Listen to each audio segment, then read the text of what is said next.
Hello friends, welcome back to my channel. అందరూ ఎలా ఉన్నారు? అందరూ బాగున్నారా? నేనైతే చాలా బాగున్నాను. మీ అందరూ కూడా బాగుండాలని కోరుకుంటున్నానండి. ఈరోజైతే నేను ఇంకొక బ్యూటిఫుల్ డివోషనల్ లాగ్తో మీ ముందుకు వచ్చేసాను. ఇది మహాశివరాత్రి రోజు కళ్యాణం జరిగిన తర్వాత రాత్రి 12 గంటలకి లింగోద్భవం టైంలో అభిషేకం జరుగుతుంది కదా. అన్ని దేవాలయాల్లో రుద్రాభిషేకం అయితే జరుగుతుంది. ఆ రుద్రాభిషేకం వీడియో అయితే మీ అందరికీ షేర్ చేస్తున్నాను. ఒకసారి ఎక్కడ స్కిప్ చేయకుండా చూడండి. అన్ని పండుగలకి మనకి పగలు జరిగితే ఈ శివరాత్రి మాత్రం మనకి నైట్ టైంలోనే జరుగుతుంది. నైట్ 12 గంటలకి ఆ స్వామివారు లింగ రూపంలో ఆవిర్భవించారు. అందువల్లే మనకి ఈ శివరాత్రి నైట్ టైమే జరుగుతుందండి. అందుకనే దీనికి శివరాత్రి అని పేరు వచ్చింది. శివరాత్రి రోజు మనకి ఇలా రుద్రాభిషేకం అయితే జరుగుతుందండి. రాత్రి 12 గంటలకి నార్మల్గా చేసుకునే అభిషేకం కన్నా మార్నింగ్ కన్నా నైట్ ఇలా లింగోద్భవం టైంలో చేసే రుద్రాభిషేకానికి చాలా ఫలితం అయితే ఉంటుందండి. అందుకనే ఇలా మేమైతే నైట్ 12ంటికి ఇలా రుద్రాభిషేకంలో అయితే పాల్గొన్నాము. ఇలా చూడని వాళ్ళు ఎవరైనా ఉంటే ఒకసారి ఈ రుద్రాభిషేకం చూస్తారని ఈ వీడియో అయితే నేను పోస్ట్ చేస్తున్నానండి. నార్మల్గా అయితే మనకి అభిషేకంలో పాలు, పెరుగు, నెయ్యి, తేనె, పంచదార వరకు ఉపయోగిస్తారు. కానీ ఈ రుద్రాభిషేకాన్ని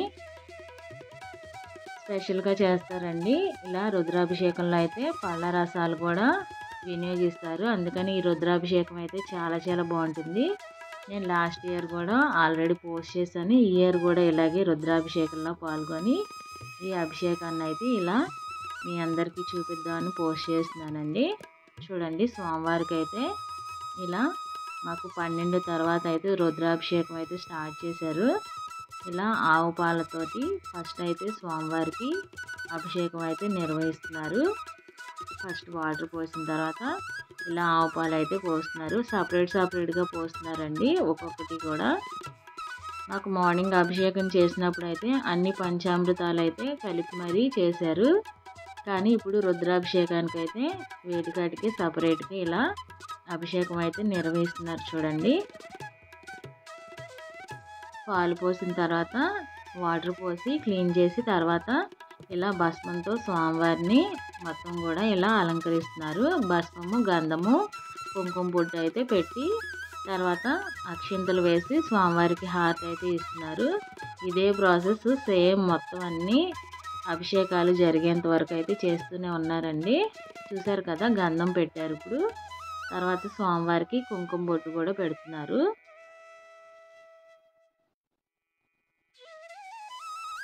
ఈ శివరాత్రి రోజే స్వామివారికి కళ్యాణం కూడా చేస్తారు. అన్ని పండగలు మనకి పగలే జరుగుతాయి కానీ ఈ శివరాత్రి మాత్రం నైటే జరుగుతుంది మనకి. స్వామివారు నైట్ లింగోద్భవం టైం 12 గంటలకి ఉద్భవించడం వల్ల లింగ రూపంలో ఈ నైట్ టైమే చేస్తారండి ఈ శివరాత్రి మాత్రం మనకి. అందుకని దీనికి శివరాత్రి అని పేరు వచ్చింది. తర్వాత ఇప్పుడు పాలతో చేసిన తర్వాత ఇప్పుడు పెరుగు అయితే వేస్తున్నారండి. ఈ శివరాత్రికి మనకి చేసే అభిషేకాలలో ఒక్కొక్క అభిషేక ద్రవ్యానికి ఒక్కొక్క ఫలితం అయితే ఉంటుంది. ఒకసారి ఆ అభిషేక ద్రవ్యాల ఫలితాలు అయితే మరొకసారి చెప్తాను చూడండి. ఆల్రెడీ నేను నా ప్రీవియస్ వీడియోలో చెప్పాను కానీ మళ్ళీ ఒకసారి ఇలా అభిషేకం జరుగుతుంది కాబట్టి మళ్ళీ అయితే ఒకసారి చెప్తున్నాను. మనం అభిషేకంలో ఉపయోగించే ఒక్కొక్క ద్రవ్యానికి ఒక్కొక్క ఫలితం అయితే ఉంటుందండి. ఆవు పాలతో అభిషేకం చేయడం వల్ల సర్వ సౌఖ్యాలు జరుగుతాయి. ఆవు పెరుగుతో చేయడం వల్ల ఆరోగ్యము, బలము చేకూరుతుంది. ఆవు నెయ్యితో చేయడం వల్ల ఐశ్వర్యాభివృద్ధి జరుగుతుంది. అలాగే పంచదారతో చేయడం వల్ల దుఃఖనాశనం జరుగుతుంది.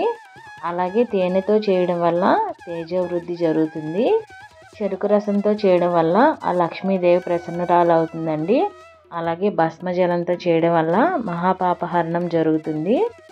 సుగంధంతో చేయడం వల్ల పుత్రలాభం జరుగుతుంది. రకరకాల పుష్పాలతో చేయడం వల్ల భూలాభం అయితే జరుగుతుంది.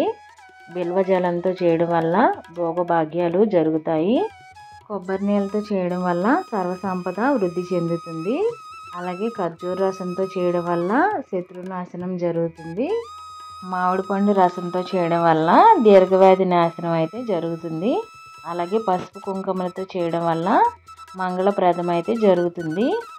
విభూతితో చేయడం వల్ల 1,000,000 రెట్ల ఫలితం అయితే లభిస్తుంది. ఇప్పుడు పసుపు కుంకుమలతో ఇలా లింగానికైతే అభిషేకం అయితే చేస్తున్నారు చూడండి.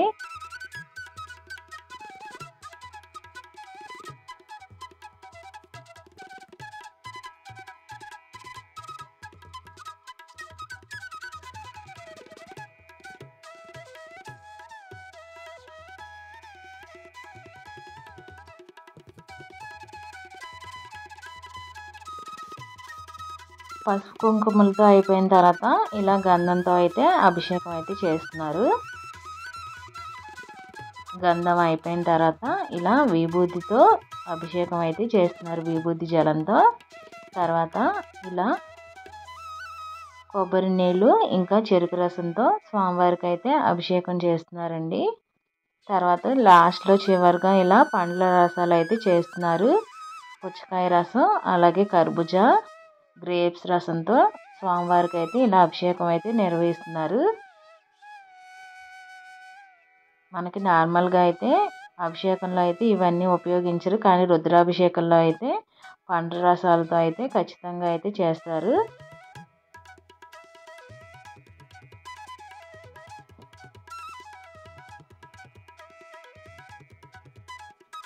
ఇలా మొత్తం పండ్ల రసాలతో కూడా అభిషేకం అయిపోయిన తర్వాత స్వామివారికి మొత్తం క్లీన్ చేసిన తర్వాత వాటర్తో స్వామివారిని ఇలా పూలతోని అలంకరించి హారతి అయితే ఇస్తున్నారు. నేను ఆ ఫొటోస్ అన్నీ ఇలా లాస్ట్లో యాడ్ చేశాను.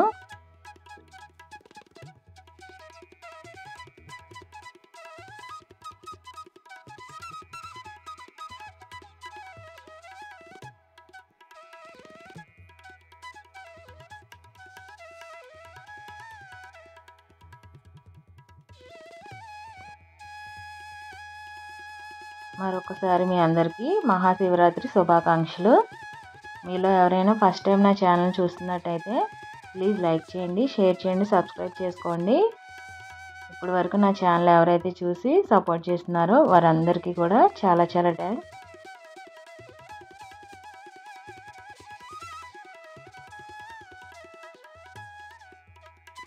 నెక్స్ట్ డే మార్నింగ్ ఆ శివయ్యకు ఇలా అన్న పూజ అయితే నిర్వహించారండి టెంపుల్లో. ఆ ఫొటోస్ అన్నీ నేను ఇలా లాస్ట్లో అయితే యాడ్ చేశాను. మరొకసారి మీ అందరికీ కూడా మహాశివరాత్రి శుభాకాంక్షలు. మీ అందరికీ వీడియో నచ్చిందని అనుకుంటున్నాను. వీడియో నచ్చితే please like, share, subscribe. Thanks for watching. Hara Hara Mahadeva Shambho Shankara.